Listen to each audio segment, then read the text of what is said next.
this man comes up and says, "Can I help you?" Pow! Now, where did she go wrong? Well, we can't get the banks to change the color of their slips, but what we can do is have you go to the back, take the slips from the back counter. Don't take them from the front counter because they can see you from the door. You have to weigh these things and make sure that you come out on the tough end of the stick. And that's what that's all about. Being a tough target also means when you're driving down the street, it doesn't have to be an abandoned area. It doesn't have to be a lonely highway. It doesn't have to be an alley. All it's got to do is be someplace that you're not comfortable. You're driving down the street. As you're driving down the street or the highway, somebody bumps into the back of your car. You pull it over to the side, you get out, and you look at it, and you say, "My God, look at that." Well, you don't do that. You do not get out of the car. You stay inside that automobile, and you roll the window down only that far, because the only thing that's going to come out of that is your voice. You take your driver's license out from that plastic thing you keep it in, and you push it right up against the window and let him read it through the glass. Because I know if you slip that driver's license out the window and he won't give it back, you're going to come out of that car to get it, and I don't want you out of that car. According to the way the laws are written, you have to identify yourself. The actual exchange of driver's licenses never has to happen. If he won't identify himself, that's fine. Get his license plate. Keep your door locked and drive away. Now, where do you go? Well, where were you going? You were driving to work, go to work. And what do you do when you get there? You call and say, "Look, I had an accident. Mile marker 57. I-55.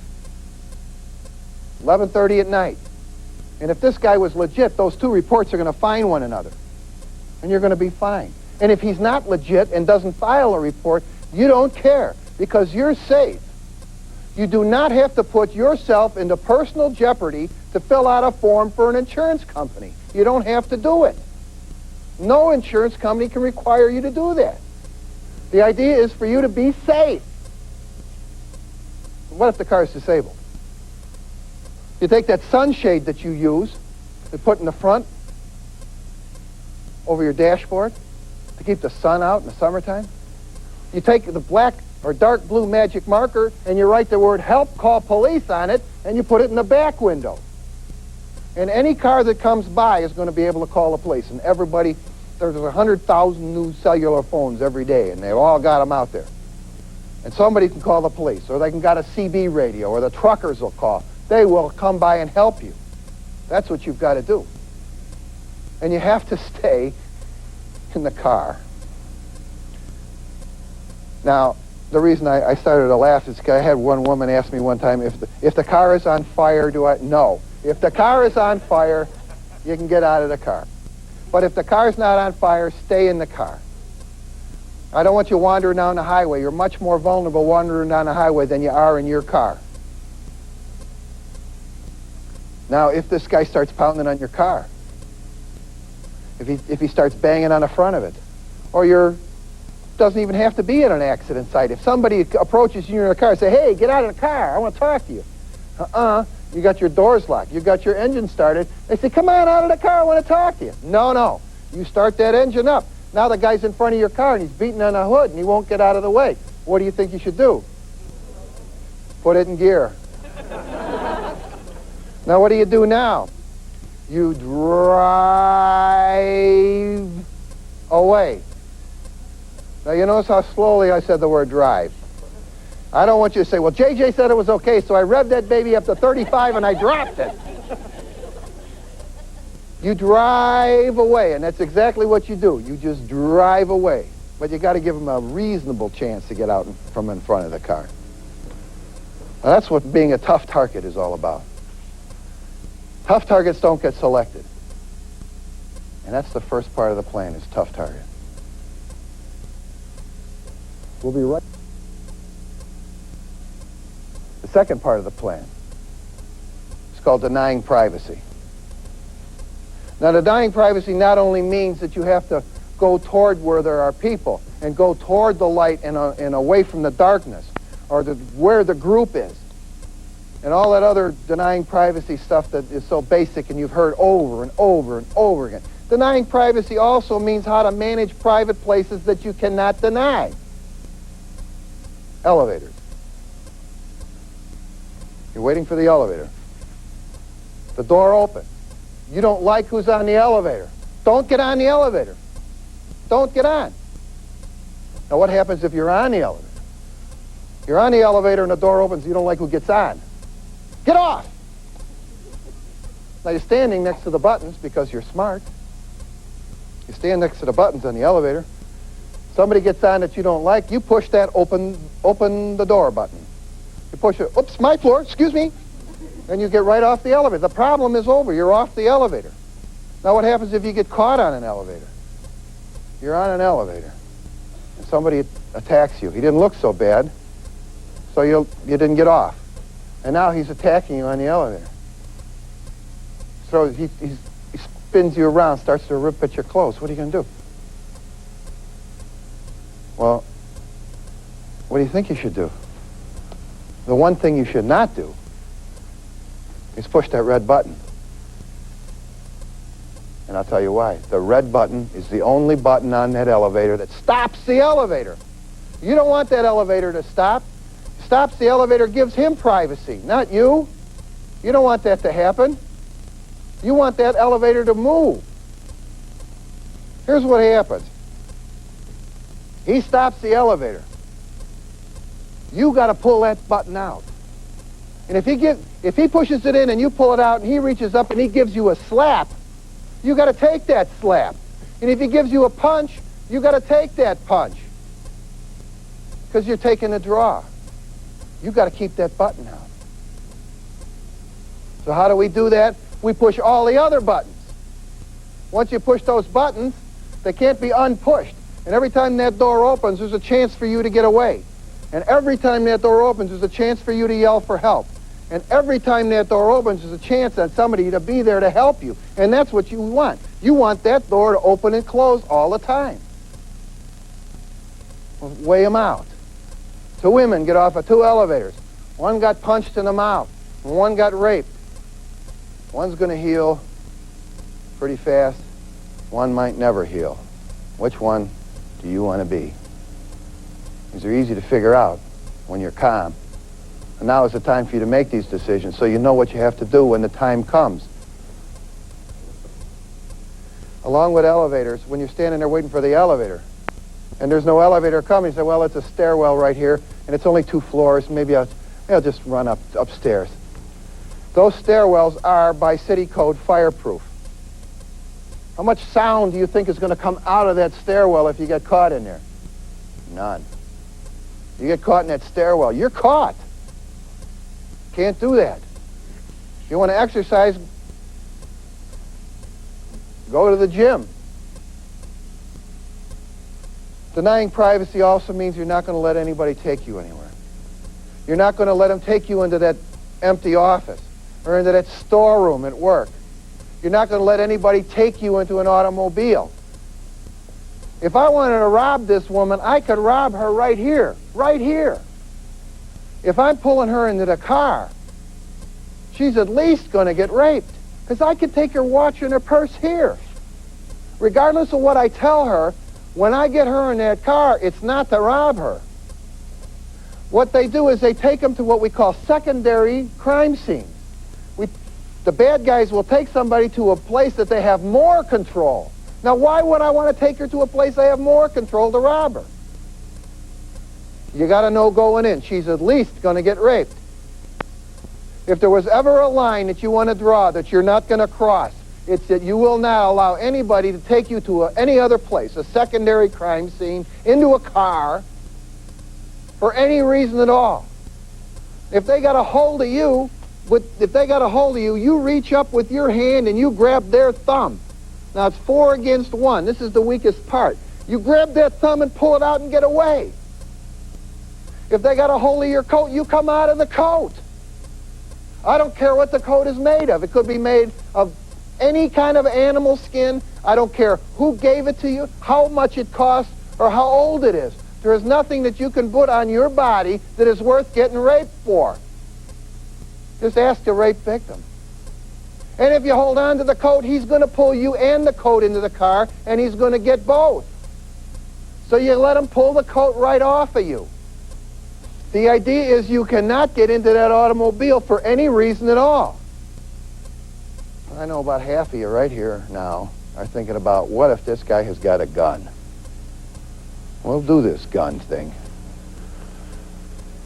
Guy has a gun, pulls out the gun, puts it in the rear and says, now get in the car. Now he's pulling her into the car. If she breaks and runs from him right away, out of 100 times, how many times do you think that the bad guy would shoot at her? Actually, it's very low. But I'll say 50% of the time. I'll say half. Half of the time he would shoot at her. And out of the 50 times he shoots at her, what percentage of the time do you think he's going to hit her with his little pistol? That's low too. But I'll say half, down to 25. Out of the 25 times that he would shoot at her and hit her, what percentage of the time do you think it's going to be a mortal wound or a serious injury? I'll give you half. Now we're down to 12 and a half times. That means 12 and a half times out of 100, if she breaks and runs from this guy right away, she's in deep trouble. That also means that 87 and a half times out of 100, she's not in such bad trouble at all. Now, that's not bad odds. You can live with those. But the real statistic is that 2% are hit. 2% are shot.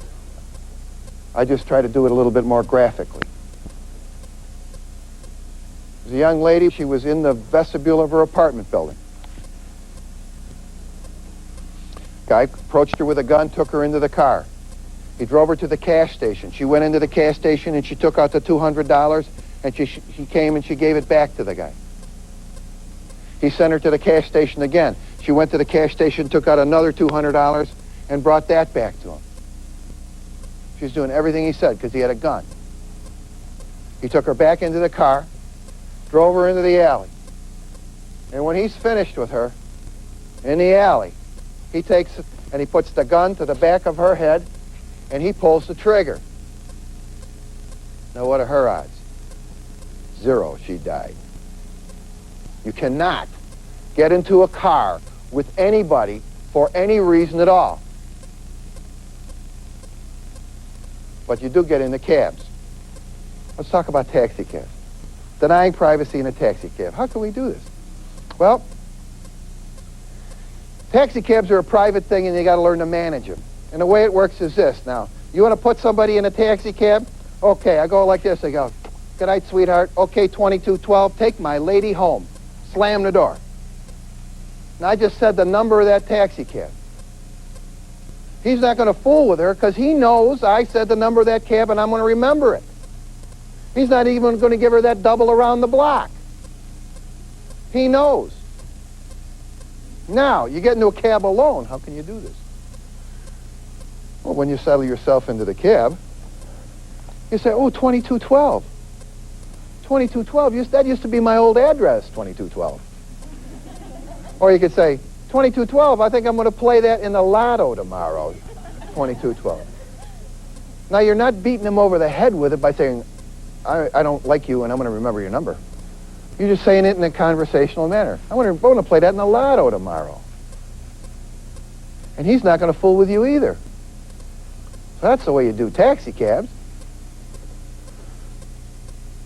Trains, buses. Let's weigh this one out. We have an empty bus. Downtown location, 3:30 in the morning. Bus is completely empty. 2 women get onto this bus. One sits across from the driver who has a radio telephone and can call the police. The other woman sits in the back behind the second door, the rear door. Now, the goof gets on there and he's going to rip off one of these purses. Which one do you think he's going to take? The one in the back. Not because she's older or younger, because she's more vulnerable and she doesn't know how to manage her privacy. She's got to sit up with the driver. The same thing with trains. Whether you're talking about interstate trains, you're talking about commuter trains, it doesn't matter.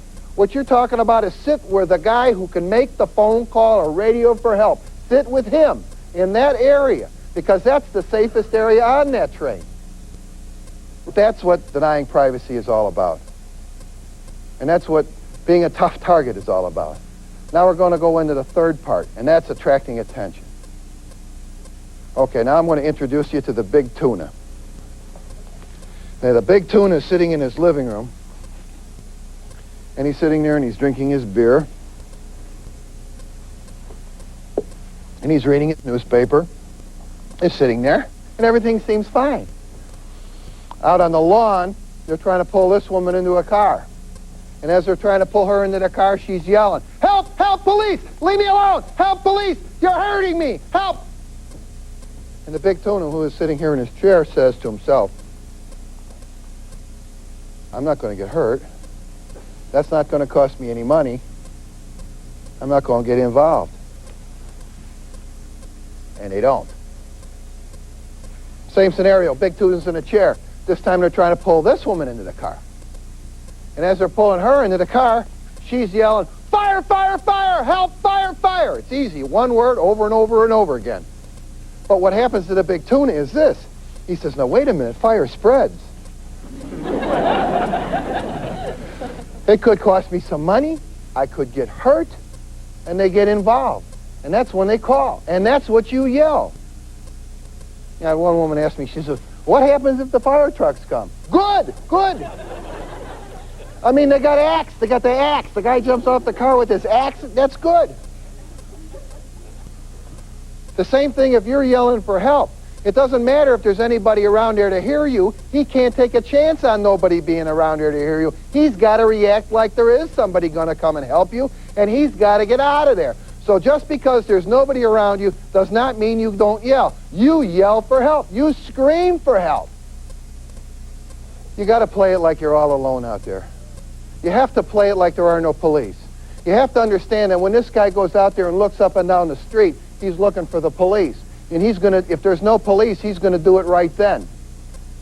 You have to understand that one of the phrases that comes over and over and over in all the reports that you take and all the witnesses that you interview and the victims that you interview, they say, it happens so fast. It happens, boom, in real time. And that means if he goes out and doesn't see a squad car and he's going to get whatever he's going to be gone. That means the police car is not going to be there in the beginning. It's not going to interrupt him. The police will be there to take the report later. So you got to help one another. You got to play like there are no police.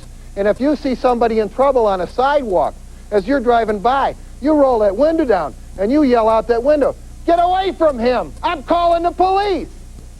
Whether you got a phone or not, he doesn't know and he can't take a chance. You got to play it like you're alone out there. Well, that's 3. Here's the 4th and final one. The 4th and final area of the plan.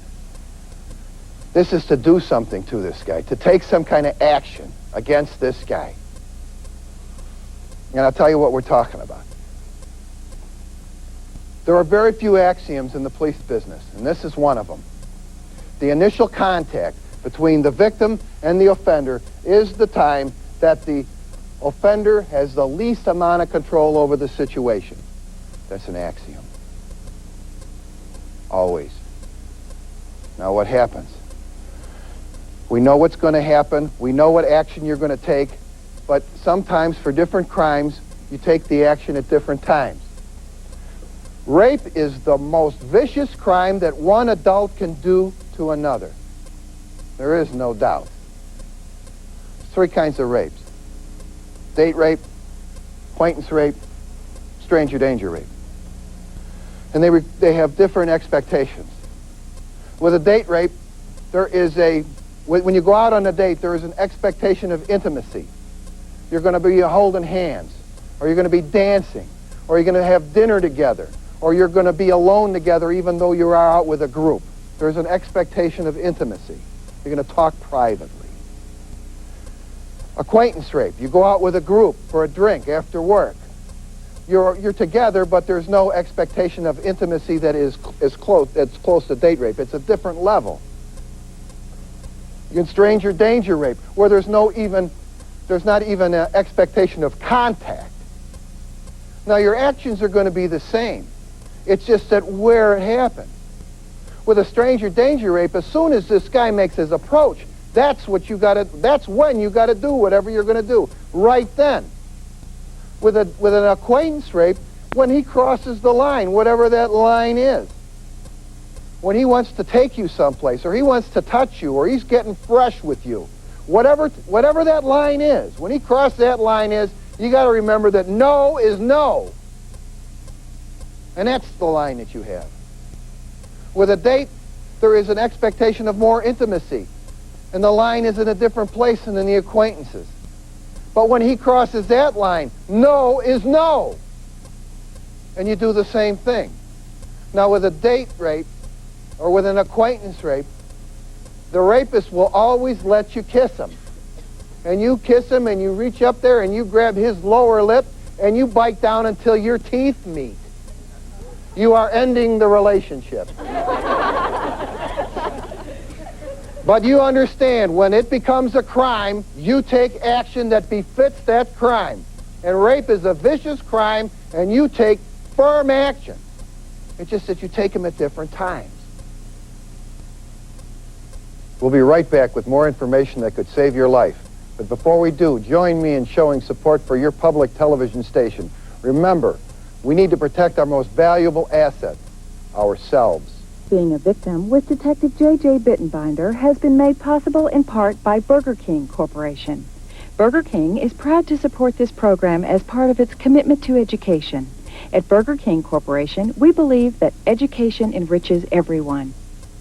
And by the financial contributions of viewers like you.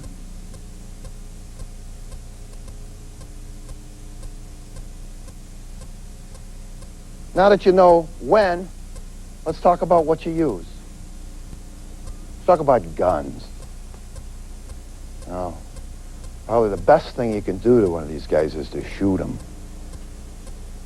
We've got a young lady standing there in the corner, and she has a gun in her purse.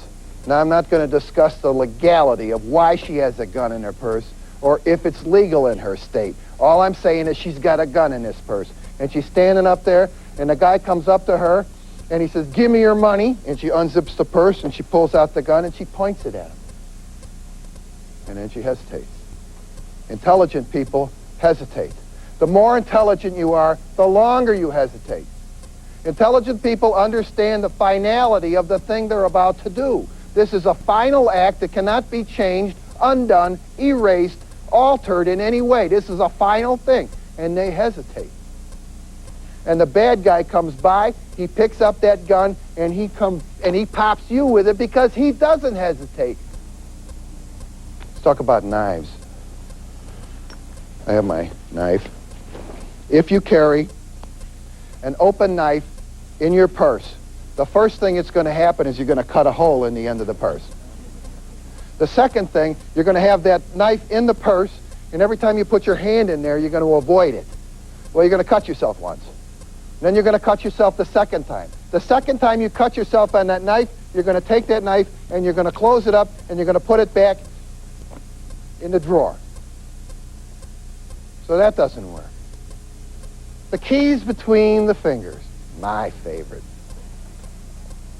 Women do not have the upper body strength to deliver a good punch. That's not their fault. That's the way God made them. Now, there's exceptions, but most of the time you get a pawing motion. Make a fist. Okay. She's got her keys between her fingers. She's almost to my face, but she can't reach it. But I could reach all the way down her back. The victims have short arms. The bad guys have long arms. So what you're dealing with is this. You're walking up to the plate to bat, down 2 strikes. Now, it's true, if you get in nice and close, and you got your keys between your fingers, and you pop him in the eye, you can do some heavy damage, and that's good. But I don't want you to put your faith in something that might not work. Now, before I say the next thing, I got to tell you that it's legal, okay? Mace is legal, all right? So let's talk about mace. Who's got mace here? You got mace? Let me see it. Okay. All right, now this is not bad. Now this is set up pretty good. Let me explain to you what I'm talking about. Okay, she's got it on her keychain. Now, you can mix it up and I don't care what you do with it. If I find that button with my thumb, I know it's facing the other way. Now, what you do is you reach in through the back and you throw that little switch. And then you mash down right on top of it. You don't have to open anything up and aim something. It's as easy to aim as a garden hose. Two women are walking down the street. One of them's walking down the street like this. And the other one's walking down the street like this. Who's the most vulnerable one? See? Now this is great. It goes from here to fire in 1/10 of a second. Now this one will squirt about 8 feet. That's about 8 feet. If I can keep somebody 8 feet away from me, I'm happy. Now there are several kinds of mace. I use the term mace to generically describe the various types of self-defense sprays. And that's what you want, a self-defense spray. Just buy the one that suits you the best. 3 things I got to tell you about mace. You cannot take it on a commercial airliner. You cannot take it into the state of Wisconsin. I think it melts the cheese, is what I... And if you take it into the state of California, you have to register it.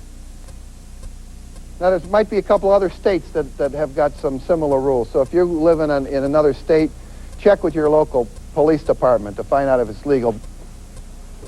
And it works. You know why it works? Because you use it. Guy comes up to you and say, "You got change for it?" "Yeah, here, Clark Street this, pal." It works. Thank you very much. Now, what do we do when we get out of the car? We get out of the car, female gets out of the car, takes the keys, drops right into the bottom of the purse, zips the purse up, opens the door, gets out, takes her purse and her other thing. And now, uh-oh, there's somebody there. She's got to get back in the... You keep your keys in your hand. Now, guys do that. They have to do that. Guys have to keep the keys because, look, when a guy shuts off the car, he can't get in his pockets while he's sitting down. So he's got to have his keys in his hand when he gets out of the car. So I want you to do the same thing. You keep your keys in your hand until you get out of the car. And you look around. If everything is fine, then you drop the keys into the bottom of the purse. But don't put those keys away until you get out, until you look around. And if there's something going on, you get right back in that car and start that engine. And if something happens, drive away. What happens when you approach your car?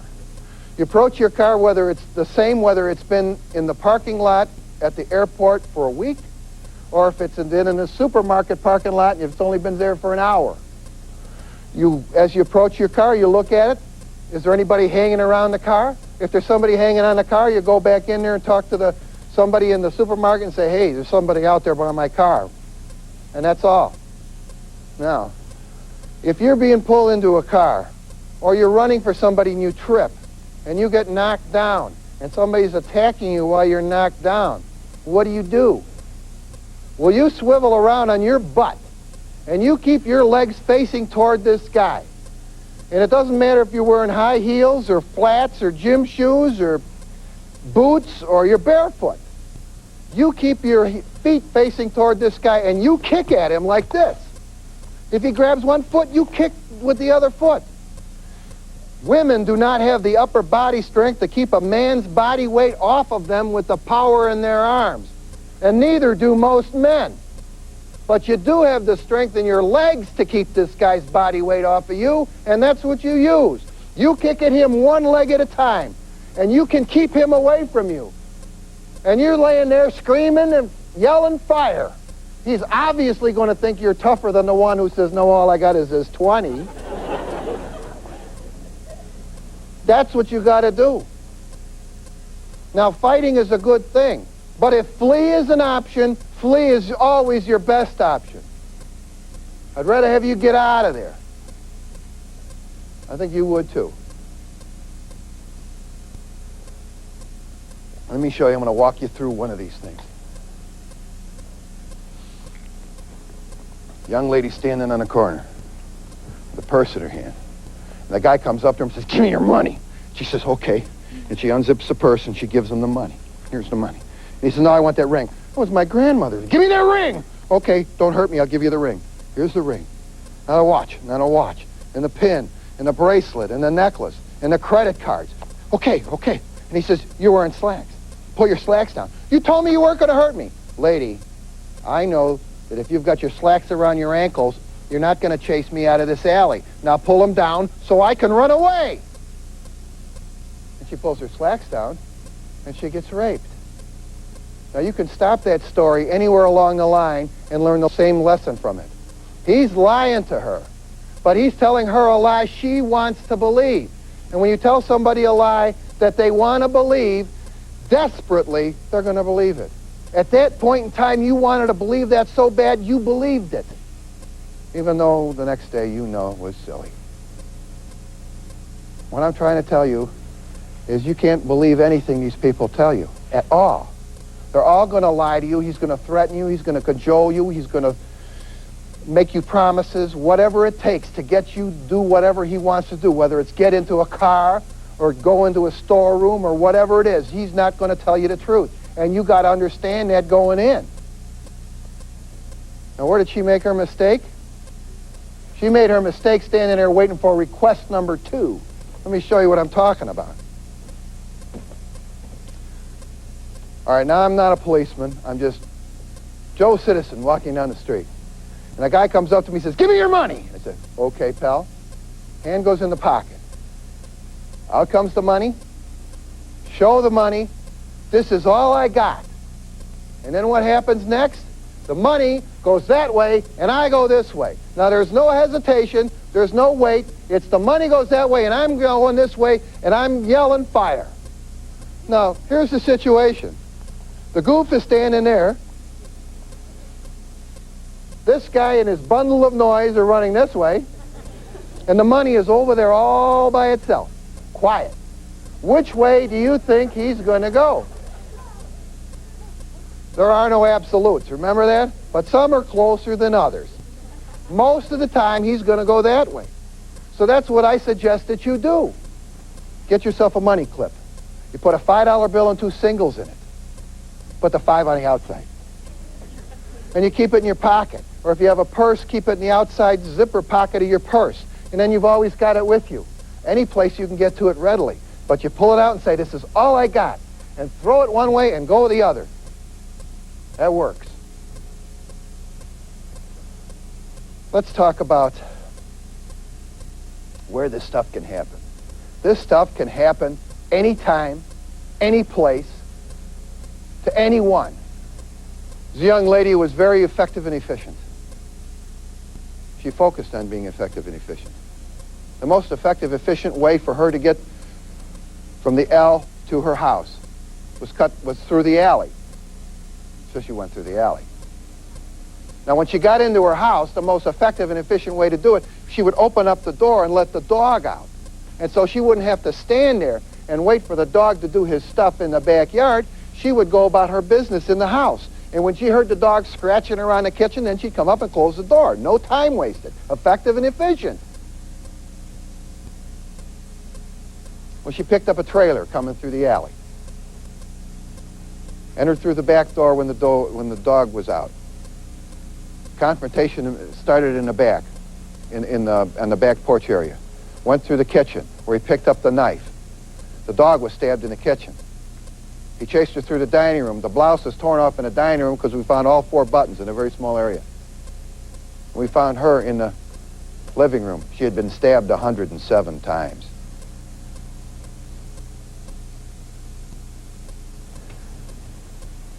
Let's talk about family. Let's talk about your kids. 3 quick tips for the kids. If your child is approached by somebody in a vehicle, you have the kid turn around and go opposite the car.